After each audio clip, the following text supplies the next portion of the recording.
Bem-vindos ao Polideia. Eu sou o Rodrigo Couto e hoje, constitucionalismo liberal.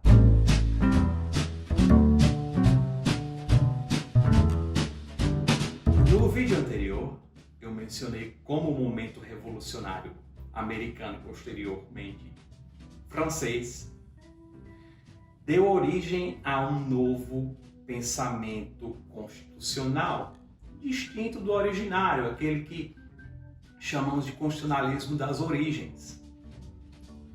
O novo constitucionalismo, claro, seria chamado de constitucionalismo das revoluções.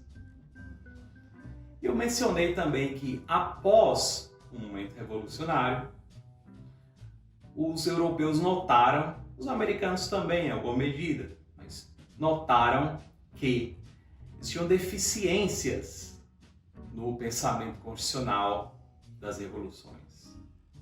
E o constitucionalismo chamado de liberal, que é um produto do momento pós-revolucionário, ele vai ser construído exatamente para tentar sanar esses problemas do constitucionalismo das revoluções.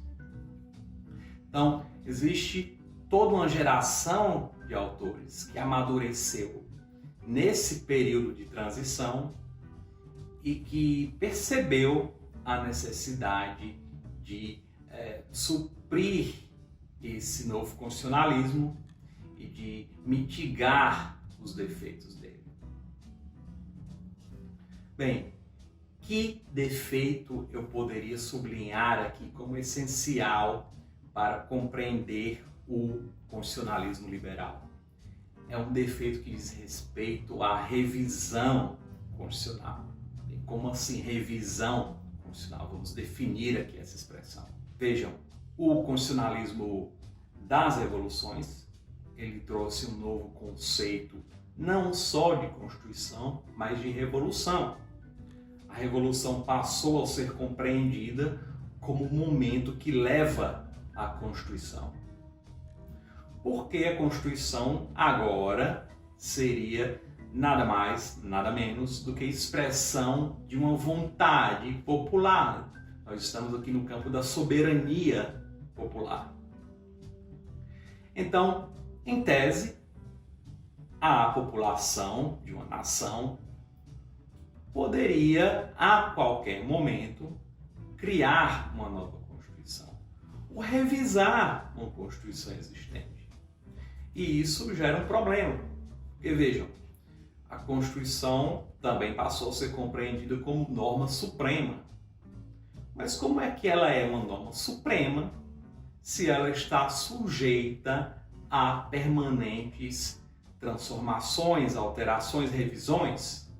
Ou está sujeita também à destruição? O edifício constitucional pode ser destruído e substituído por um novo edifício constitucional, por uma nova ordem constitucional.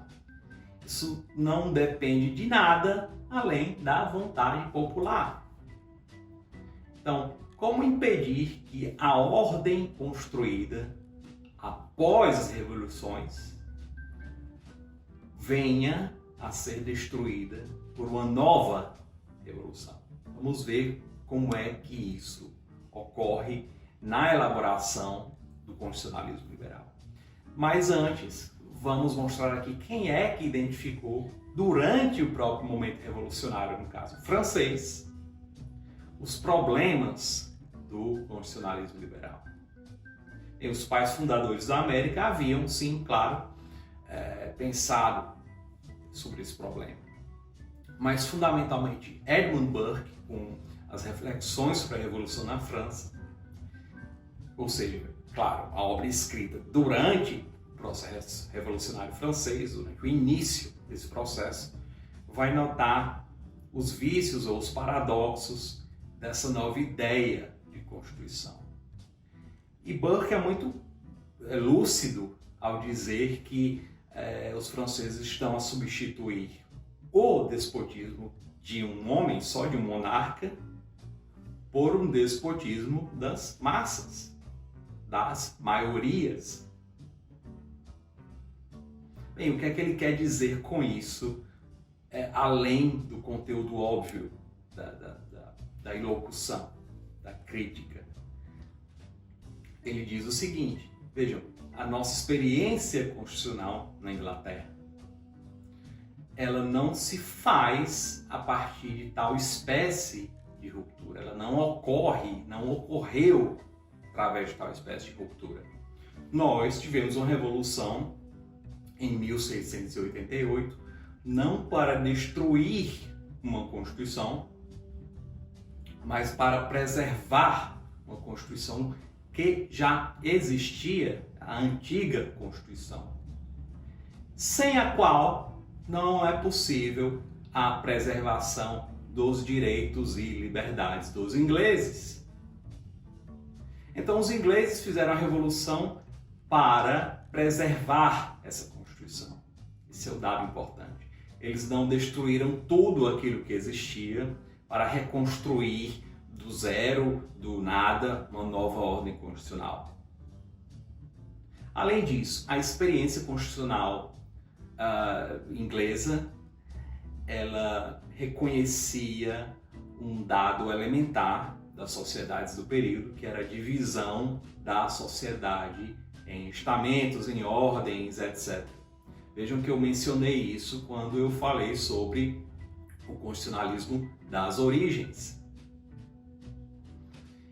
E ao reconhecer essa divisão da sociedade em grupos, como falei, a sociedade como associação de associações, o constitucionalismo pré-revolucionário tentava conciliar os interesses de todas essas forças sociais. O objetivo era uma composição de interesses. Burke nota que, com a Revolução na França, a sociedade também passa a ser compreendida como formada por indivíduos, cidadãos, com direitos. Mas ele vê que esses cidadãos, eles estão dispersos, eles são indivíduos dispersos nesse momento. Eles não formam grupos. Isso significa que quaisquer maiorias terão a capacidade de impor a sua vontade. Então, Burke entendeu muito bem que na Revolução Francesa haveria uma sucessão de grupos majoritários, que essa sucessão de grupos resultaria em uma luta intestina na França. Nós tivemos, por exemplo, o terror. Burke foi capaz de prever todos esses eventos. Quando nós vamos ao século XIX, ou seja, após a morte de Burke, após os piores momentos da Revolução Francesa, surgem autores que reconhecem os excessos da Revolução Francesa, fundamentalmente reconhecem os paradoxos do novo pensamento constitucional, pensamento revolucionário. E é para solucionar esse problema de revisão constitucional que eles passam a elaborar um novo constitucionalismo, que é o liberal. Vamos lá, vamos ver como é que eles fizeram isso. Aqui eu vou destacar duas figuras.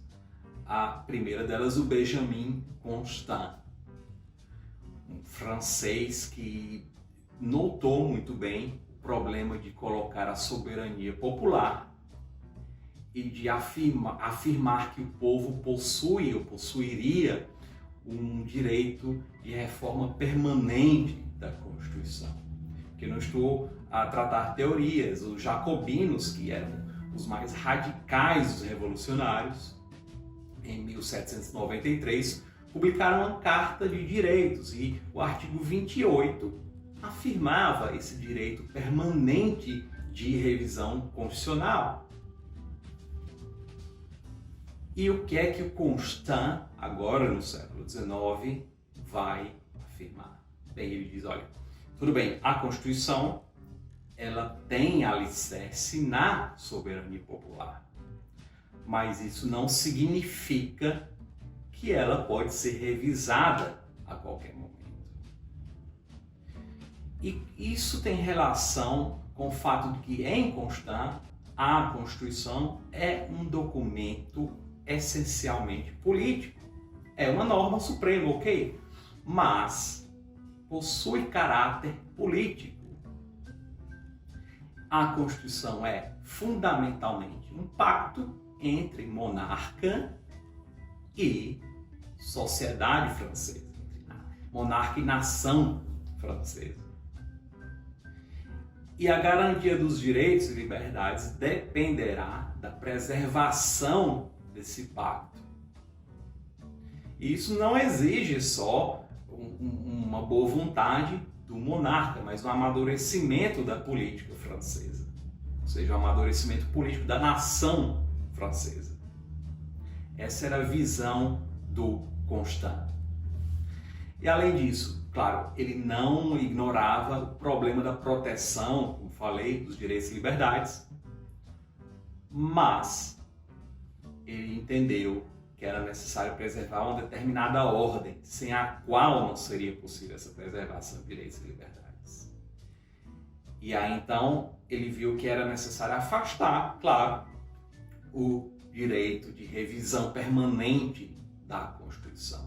Como é que uma norma é suprema e está sujeita às vontades e às circunstâncias momentâneas. Outro, que é um dos autores do constitucionalismo liberal, foi o Tocqueville, é o autor lembrado pelo Democracia na América.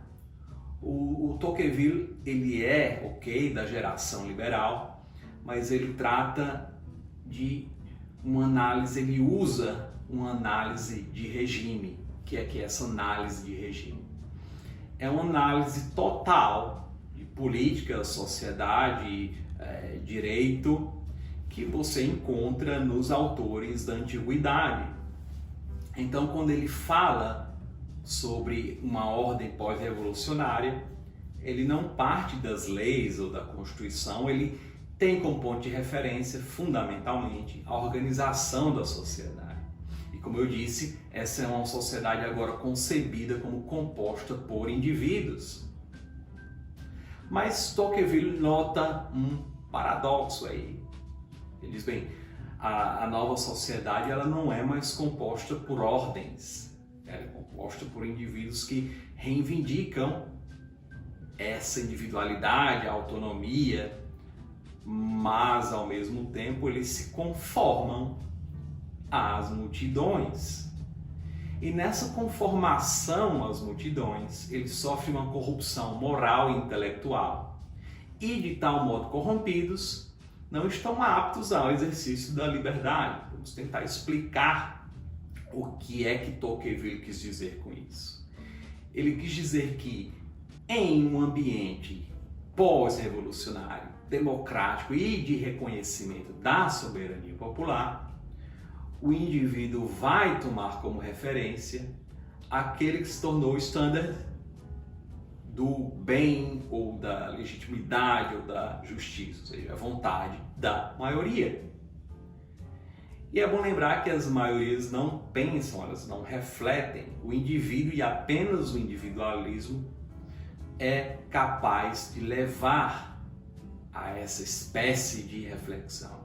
Não o individualismo radical, mas a noção de que indivíduo sim é o elemento pensante de uma sociedade. As massas não pensam. É isso que está em Tocqueville. Mas o que é que ocorre? Bem, o indivíduo, ao submeter a sua moralidade, a sua reflexão moral e o seu intelecto às vontades da maioria, corrompida então, ele não está apto a exercer, a participar da sociedade supostamente livre, criada a partir da defesa de uma soberania popular. Veja aí um paradoxo: individualidade e conformidade. Então, uma sociedade que possui nas maiorias, nas massas, crenças morais terríveis, ela tende a corromper os indivíduos. Mesma coisa com a corrupção do intelecto. O indivíduo vai ignorar as próprias reflexões e muitas vezes seguir a opinião das maiorias. Então ele não pode ser livre. Mais tarde, essa reflexão seria, de algum modo, repetida por Stuart Mill, e falou também numa ditadura das maiorias. Então, essas são duas reflexões importantes sobre o momento pós-revolucionário e que informam o constitucionalismo das revoluções. E, portanto, levam a um novo constitucionalismo, o constitucionalismo liberal. Para concluir, quais são os dois grandes pontos que devem ser lembrados sobre esse constitucionalismo? A soberania popular é reconhecida, mas ela não pode ser colocada em prática a qualquer momento. Não existe um direito permanente de reforma da Constituição, pois esse direito permanente da reforma da Constituição levaria à destruição da ordem, do governo de leis e, portanto, das instituições sem as quais não se pode preservar direitos e liberdades. E, fundamentalmente, o risco de ditadura das maiorias, motivo pelos quais a Constituição, as instituições devem ser preservadas. E, vejam, os direitos são individuais, as liberdades são individuais e não de grupos nesse novo cenário. Então você não pode permitir que as maiorias na sociedade tentem ou, de fato, efetivamente, consigam suprimir os direitos individuais ou de grupos minoritários da sociedade. Ou seja, a legitimidade não deve estar atada à vontade das maiorias. Enfim, deseja-se um governo de leis e não um governo de homens. E como é que você vai ter um governo de leis se a vontade humana, que está sempre em mudança, pode determinar uma alteração constante dessas leis? Essa é a mensagem do constitucionalismo liberal. Então, para ter acesso ao nosso conteúdo aqui no Politeia, inscreva-se no canal, ative o sininho para receber notificações, deixe seu comentário e até a próxima. Tchau, tchau!